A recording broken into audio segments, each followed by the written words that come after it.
Hi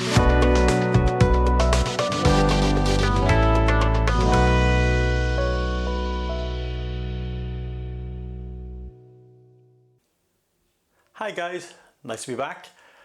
As you can see, it's another video within a fortnight. So this year I intend to try and make as much videos as I can. So I'm probably going to aim for around one video every fortnight, maybe a bit more, see how it goes. Today's topic is a very interesting one. As you all know, recently I moved from Fujifilm and I moved to Nikon. So today we're going to talk about 5 things you'll instantly notice when moving from Fujifilm X series to Nikon Z or Nikon Z full frame cameras. Okay, so this is obviously a bit of a topic where it could be applicable to moving from Fujifilm X to other full frame cameras, but in this instance I'm specifically talking about moving from Fujifilm X to Nikon Z full frame cameras. Okay, so number 1. Let's kick this off. Now the first thing you'll notice, excuse me while I refer to my notes, the first thing you'll notice is the image quality. Now everyone says Fuji is excellent for image quality, and it is. Don't get me wrong, it's served me well for the last 6 years and I've really enjoyed it. But moving from Fujifilm X to Nikon Z full frame is a total game changer. The detail you get in your images is absolutely astounding, and I mean, it's not just a little bit noticeable, it is hugely noticeable. You will literally go from looking at your screen thinking this looks nice to your jaw just dropping. The difference is immeasurable, literally. Obviously if you're only posting to Instagram or Facebook, then you may not notice the difference. But if like myself, you print images, you view them digitally, you edit them obviously digitally, you share on social media, and all things you do with them, you know, or you do books, then this is a game changer. I thought that obviously people say it's a bit different, but it is a lot different. Okay, you will notice the difference instantly. As soon as you load your first image up, it'd be as if there's been a screen taken off the front of your monitor, and all of a sudden everything is just pin sharp, and I mean it's absolutely pin sharp. Okay. Number 2, no worries about your ISO. Now I've heard this a lot. Okay, now ISO obviously is a bigger sensor, so therefore it collects more light, and you know, it's just better in low light than it is in than other cameras are, than crop sensor cameras. But literally you can shoot at 12,000 plus, 12,800 plus, and the noise is minimal. You know, I'm not seeing noise on this camera until I'm hitting 12,800, and then it's a tiny bit of noise which can be reduced instantly in software. It is absolutely fantastic. The quality of the sensor compared to a Fuji X APS-C sensor is ridiculous. Okay, you literally, you know, you can shoot in the dark. I'm using an f4 lens now, and I can use that f4 lens the way I did with a f1.4 lens. You literally, ISO doesn't matter anymore. It literally, I haven't got to think about keeping it below 6400 or keeping it below 3200. ISO is no longer an issue. It doesn't matter. You can shoot whatever you want, and your images are absolutely amazing again. So another fantastic reason, and a thing you instantly notice when changing cameras. The third thing, number 3, editing RAW files gives you much more flexibility. Now this is a strange one. I always thought that shooting in RAW obviously gives you a lot of flexibility, which it does. And on Fuji I'd use 14-bit RAW files, and I'd manipulate them, and you know, I'd get the images I wanted out of them. Sometimes I'd struggle with a bit of highlights or a bit of shadows, but 99% of the time it was fine.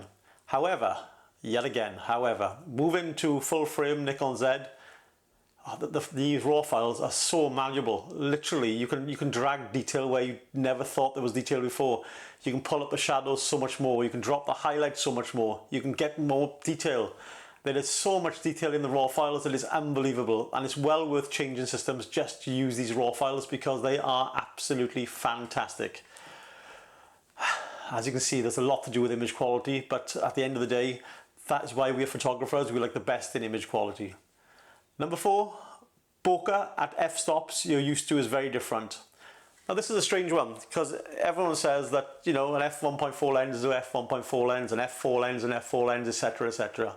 Yes, it is when it comes to light collecting, but when you're taking photographs, the out of background blur, the out of focus background blur, I'm shooting with an f4 now, and if I'm out in the field, you've probably seen some of my blogs, it's as if I'm shooting with an f2.8 lens. It is absolutely shocking.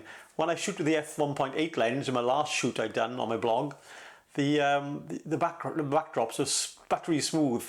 The f-stop is different. You know, you could say it's the same, but it isn't. It's very different. Okay, so that's another thing. So my f4 lens now on this one, or my f1.8 lens on my other lenses, or my f2.8 lenses, are much better and give much more bokeh than the old Fuji X lenses. And not only that, of course, and I must say this, that because I know people will comment, yes, the f-stop is the same when it comes to collecting light, okay? So an f4 lens will still collect the same amount of light, but because of that ISO, it doesn't matter. The ISO, I can turn the ISO up and it's noise free, so it really doesn't matter. Okay, we're going to go on now to my final point. Point number 5, as I try and keep this video very short, the weight of the camera. Now, when you pick up the camera, my Z6 II is roughly the same size as my old X-T3. There's slightly bigger grip, but the size is more or less the same. It's also about the same size as an X-T5 and a few other the XT cameras, but it's so much heavier. Believe it or not, it may be the same size, but it's really heavy. So the first thing you notice is you pick the camera up and it weighs a ton. Not a bad thing, because the lenses themselves, the Z lenses themselves, are very light. So the f4 24-70 I have on there is small and light. My 40mm f2 lens is very small and very light. Now the older f-mount lenses are obviously a bit heavier, or can be a bit heavier, but generally speaking the Z lenses, which I will eventually get all my lenses to be Z lenses, are very small. But yes, so the first thing you notice, you'll pick the camera up and it weighs a lot more than what obviously your old Fuji X camera weighed. Now, that are the 5 points I wanted to cover that instantly struck me. But while I'm here, I just want to mention Fujifilm simulations. Now, I have been testing Nikon simulations in camera. And yes, believe it or not, there is absolutely a ton of options where you can change your settings and get different film simulations. So I've been trying Fuji Portra, I've been trying, and a few different ones, Agfa film stocks and various different film stocks. So there will be a blog in the future where I'll show different film simulations. I have shared a few on Facebook, but at the moment I'm just concentrating on raw files, getting as much detail as I can. If you go to the blog where this video is hosted, then you'll also see some shots recently of the moon and some insects, just to see the detail which you get in this camera compared to using the Fuji X camera. There we go. Now I hope you enjoyed that. It's a bit short, a bit brief, but there is differences. You'll notice straight away. I'm not knocking Fuji because I love Fuji, and I'm not knocking any other camera. I love them all. But moving is a big step and it's the right direction, okay? So if you want to move and you put off by people saying full frame isn't much better than APS-C, they're wrong. It's hugely better. On that note, take care and we'll see you soon, and I hope you enjoyed this video. Thank you very much.